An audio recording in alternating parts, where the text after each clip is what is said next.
Hi friends, జై సుమేధ కిచెన్కి స్వాగతం. ఈరోజు నేను పానీపూరిలో పూరి ఏ విధంగా ప్రిపేర్ చేయాలో చెప్తున్నాను. ఇందులో 1 కప్పు సోజీ రవ్వ, బొంబాయి రవ్వ అండి. ఇందులో 2 టేబుల్ స్పూన్ల మైదాని యాడ్ చేసుకోవాలి. ఇందులోనే పించ్ ఆఫ్ బేకింగ్ సోడా, అదే అండి వంట సోడాని యాడ్ చేసుకోవాలి. ఇందులోనే రుచికి సరిపడా సాల్ట్ని యాడ్ చేసుకోవాలి. ఇందులో మనం వేడి నీళ్ళని యాడ్ చేసుకోవాలండి. వేడి నీళ్ళని యాడ్ చేసుకొని ఇలా స్పూన్తో కలుపుకోవాలి.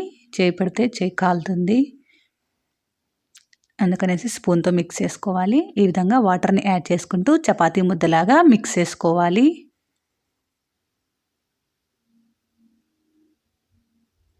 కాస్త కూల్ డౌన్ అయిన తర్వాత చేత్తో మిక్స్ చేసుకోండి.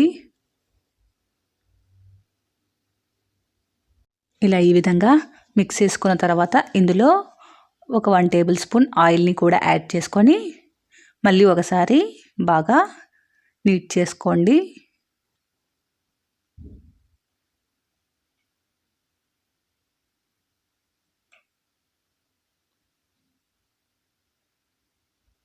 ఈ విధంగా చపాతీ ముద్దలాగా మిక్స్ చేసుకున్న తర్వాత దీనిపైన వెట్ క్లాత్ని ఉంచి ఒక ½ అన్ అవర్ పాటు పక్కన పెట్టేసుకోవాలి.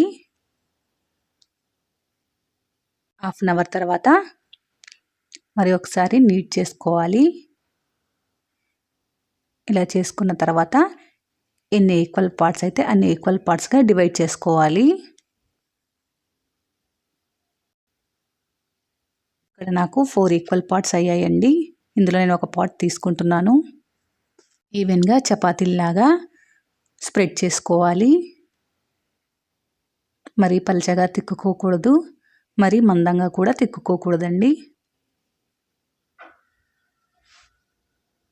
ఇలా దళసరిగా తిక్కుకున్న తర్వాత మీకు ఏ సైజు పానీపూరి కావాలో ఆ సైజు క్యాప్ని తీసుకొని ఈ విధంగా కట్ చేసుకోవాలి.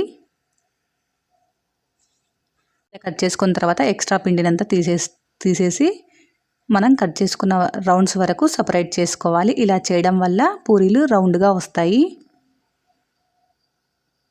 చూడండి, ఇలా ఈ విధంగా మరీ పలుచగా కాకుండా మరీ మందంగా కాకుండా ఈ విధంగా రావాలి.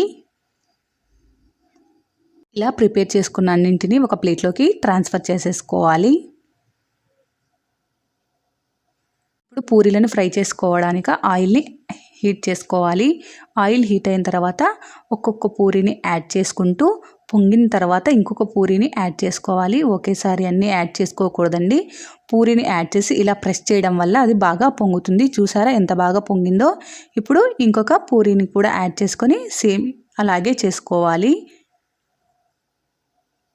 చూడండి ఎంత బాగా పొంగాయో. ఇలా అన్ని పూరీల్ని ఈ విధంగా ఒకటి పొంగిన తర్వాత ఒకటి దానిని యాడ్ చేసుకోవాలి.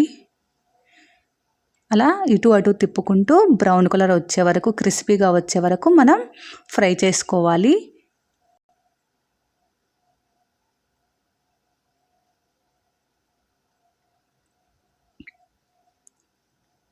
చూడండి ఎంత బాగా పొంగాయో.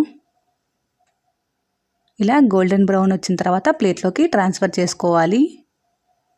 అంతేనండి, ఎంతో సింపుల్గా మీరు పూరీలని ఇంట్లోనే ప్రిపేర్ చేసుకోవచ్చు. చాలా సింపుల్గా మీరు ఒకసారి ట్రై చేయండి. ఎలా వచ్చిందో నాకు కామెంట్ చేయండి. మీకు నచ్చితే లైక్ చేసి షేర్ చేయండి. నా ఛానల్ని సబ్స్క్రైబ్ చేయడం మాత్రం మర్చిపోకండి. Please subscribe my channel. Thank you.